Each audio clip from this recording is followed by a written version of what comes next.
Are you a podcaster? Maybe you've got that big idea and you're looking for a network to join. The multi-award-winning Ozcast Network can get your content to eyes and ears all over the world. Join now for the first month free, and you could be featuring this sound at the beginning of your podcast. Ozcast. Simply head to ozcastnetwork.com for details. All right, so today we're going to be taking a look at India's quest to upgrade their Air Force. Yeah, it's a fascinating situation, especially when you consider just how quickly military technology is advancing. Right, and the stakes are really high here because you've got China already testing out sixth-generation aircraft. That's a whole generation ahead of what most countries are even working with. Yeah, so it kind of puts India in a tough spot, right? They need to upgrade their Air Force, but they've got to be smart about it. Exactly. And there are a lot of different factors to consider. It's not just about buying the shiniest new jet.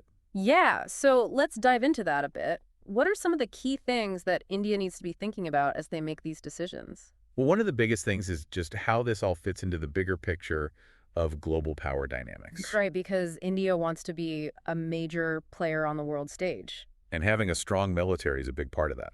Okay, so there's that aspect, but there's also the more immediate concern of just what kind of threats India is facing right now. Absolutely. And that's where the whole question of buying American F-35s versus developing their own fifth-generation fighter, the AMCA, comes in. Right. So it's a choice between going for the proven but expensive option versus taking a gamble on something homegrown. And both options have their own sets of challenges and potential benefits. The Indian Air Chief, Marshal A.P. Singh, even said that buying a fighter jet isn't like picking out a refrigerator. I love that quote. Me too! It's so true, though, right? I mean, there's so much more to consider than just, how it looks in your hangar. Yeah, you got to think about things like maintenance costs, interoperability with your existing systems, and, of course, the political implications. So let's unpack that a bit, starting with the F-35. What makes this jet so special, and why is it causing such a stir? Well, the F-35 is kind of the gold standard when it comes to fifth-generation fighter jets right now. So what does that even mean, fifth generation? What sets it apart from older jets? Well, it's all about stealth technology, advanced sensor fusion, and network-centric warfare capabilities. Okay, break that down for me a little bit. Sure. So stealth technology means that the F-35 is designed to be much harder for enemy radar systems to detect. So it's like a ghost in the sky. In a way. Yeah. And then sensor fusion means that the jet can take in information from all sorts of different sources, like radar, infrared sensors, and even electronic intelligence. And it can process all of that data in real time. Exactly.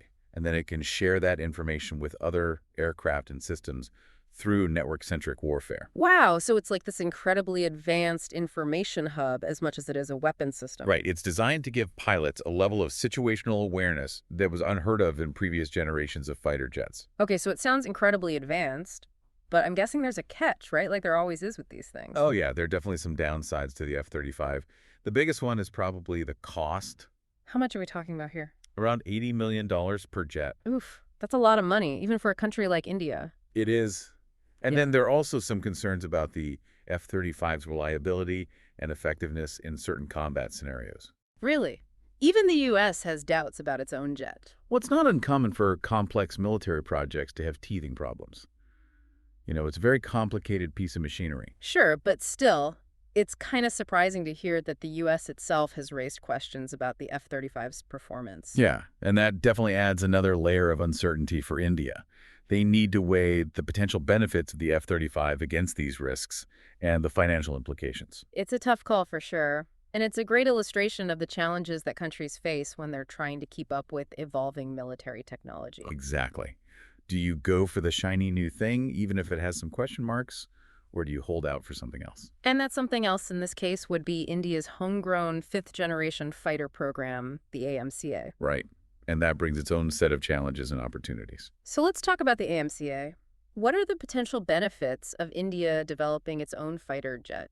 Well, for one thing, it would give them much greater control over the technology. Right. They wouldn't be reliant on another country for parts or upgrades or anything like that. Exactly. And it would also be a huge boost for India's domestic defense industry. It would create jobs, stimulate innovation, and all of that good stuff. Yeah. But of course, developing a fighter jet from scratch is no easy feat. I mean, it takes years of research testing and a massive investment in infrastructure and expertise. Not to mention the fact that military technology is constantly evolving. Right. So by the time India gets the AMCA operational, who knows what other countries will have developed? It's a constant race to stay ahead. The air chief called it a cat and mouse game. Yeah, and he's not wrong. It's like as soon as you catch up, someone else is already pulling ahead. So India has to decide if they're willing to take on that challenge. And if they do, are they willing to wait for the payoff? Because the AMCA isn't expected to be operational until 2035. That's right. So it's a long-term investment. And in the meantime, India still needs to address its immediate air power needs. So it's a real dilemma. The allure of the new and shiny F-35 versus the long-term payoff and potential self-reliance of the AMCA. It's a fascinating case study in decision-making under pressure. And it's a reminder that these decisions have implications that go far beyond just the military sphere. That's right. They touch on everything from economics to international relations to the future of technology itself. We'll have to explore all of that in more detail as we continue our deep dive. But for now, I think that's a good place to take a break. Sounds good to me. All right, we'll be back in a few minutes to talk more about India's fighter jet dilemma. So, one thing that really adds to this whole situation is that India's Air Force is actually already operating below capacity. Oh, really? I didn't realize it was that bad. Yeah, they've got around 30 active fighter squadrons right now. And what's that compared to what they're supposed to have? Well, their target is 42 squadrons. So that's a pretty significant shortfall. It is, yeah. Each squadron typically has around 18 aircraft, so we're talking about a shortage of over 200 fighter jets. Wow, that's a big gap to fill. Yeah. And it makes this whole decision about the F-35 versus the AMCA even more urgent. Absolutely. They need to boost their air power quickly, but they also need to make sure they're choosing the right aircraft for the long haul. It's like they're trying to solve a really complex puzzle. Exactly. Yeah. They need to address this immediate need for more jets while also planning for the future of air combat. Yeah. Which is changing so rapidly. And it's not just about the number of jets either, right? It's also about having the right capabilities to meet these new threats. Right. You got to think about things like stealth technology, electronic warfare capabilities, and of course, the ability to network with other systems. And when you consider that China is already testing sixth-generation aircraft, well, it really underscores the importance of staying ahead of the curve. Definitely. Those sixth-generation jets could have things like hypersonic weapons and advanced artificial intelligence. It's almost like a science fiction movie come to life. Yeah, it's kind of mind-blowing when you think about it. Yeah. And it makes India's decision even more complicated. So we've talked about the military side of things, but there's also the economic aspect, right? I mean, equipping a modern air force is incredibly expensive. Oh, yeah, absolutely. It's a huge financial burden, even for a country with a large economy like India. And when you factor in the research and development costs for a homegrown fighter like the AMCA, well, it's a lot of money to juggle. It is. They've got to balance the need to modernize their Air Force with other national priorities, like education infrastructure and healthcare. So it's not just a military decision, it's an economic one too. Right. And it's a political one as well.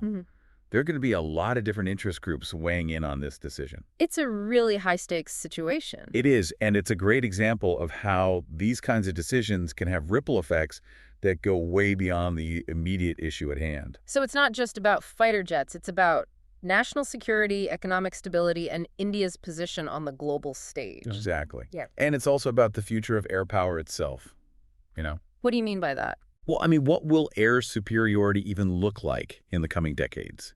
Will it still be about fighter jets? Or will it be something completely different, like maybe drones or some kind of unmanned aircraft that we haven't even thought of yet? That's the big question. And it's something that India has to consider as they're making this decision. Right. They need to be thinking not just about what they need today, but also what they're going to need 10 or 20 years down the road. Exactly. And that's one of the reasons why this whole situation is so fascinating. It's not just a technical decision, it's a strategic one as well. And it's a reminder that technology is always evolving, It never stands still. And that has implications for all of us, not just the military. Yeah, think about it. A lot of the technology that we use every day has its roots in military research and development. Like what kind of things are you talking about? Well, things like GPS, the internet, even touchscreens. Oh, wow. I never really thought about it that way. It's true, though. A lot of the innovations that we take for granted today came out of the military-industrial complex. So this cat and mouse game of military technology that we've been talking about actually has a pretty big impact on our lives, even if we don't realize it. It does. And it raises some interesting questions about the unintended consequences of these technological advancements. Like, what do you mean? Well, for example, facial recognition technology. It was originally developed for security and surveillance purposes. Right, but now it's being used in all sorts of different ways. Exactly. Yeah. And there are a lot of concerns about privacy violations and the potential for abuse. Yeah, it's kind of a double-edged sword, isn't it? Yeah. Technology can be used for good or for bad. It can. And that's why it's so important to have these conversations about the ethical implications of technology. Right, we need to be thinking about not just what we can do, but also what we should do. Exactly. Yeah. And we need to make sure that technology is being used in a way that benefits all of humanity, not just a select few. So India's fighter jet dilemma is really just one small piece of a much larger puzzle. It is, and it's a reminder that we all have a stake in this. Okay, so going back to India's decision for a second, do you think there's any chance that they might try to find some kind of middle ground? Like maybe buying a smaller number of F-35s while also continuing to invest in the AMCA. Yeah, exactly. What do you think the odds of that are?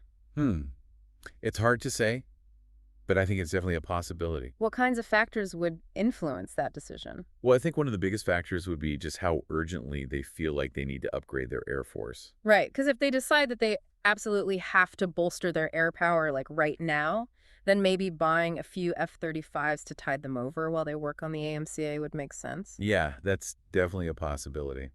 But they'd also have to weigh that against the potential downsides of becoming too reliant on another country for their defense technology. Oh, right, because what happens if, down the line there's some kind of political disagreement or maybe even sanctions that could disrupt their access to those jets? Exactly.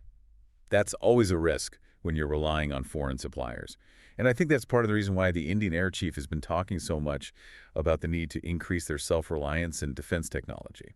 Yeah, I remember him saying something about wanting off-the-shelf purchases with indigenous content. Right. So they're not just looking to buy jets. They're also looking to acquire the knowledge and expertise that will allow them to build their own advanced aircraft in the future. So it's kind of like a technology transfer agreement or something like that. Exactly. It's a smart strategy for a country like India that has ambitions to become a major player in the global defense industry.